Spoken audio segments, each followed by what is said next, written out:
Yeah, one thing I thought about when I was reading this article, the idea that a computer might be reading out your X-rays or interpreting your lab work for you.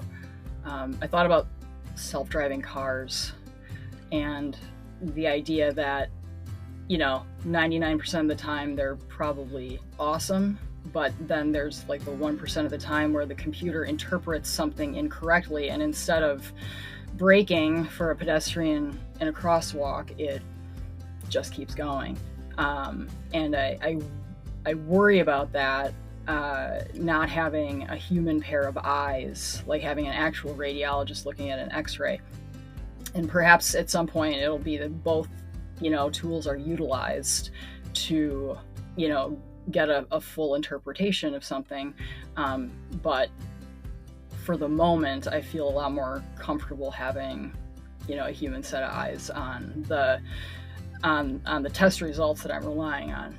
Well, the computers are only going to be as accurate as the data that's been fed into them. And so that is something that's really important to keep front and center.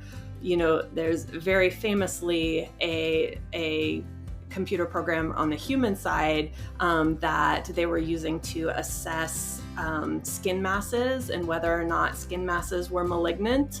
And they said that the AI, neuronal network had accuracy, 95% of, a human dermatologist predicting whether or not these skin masses would be malignant.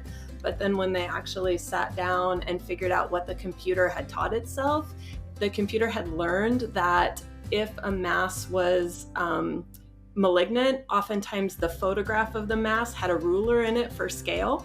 And so the computer was actually recognizing the ruler and used that as a criteria for malignancy. So it hadn't really taught itself the correct thing.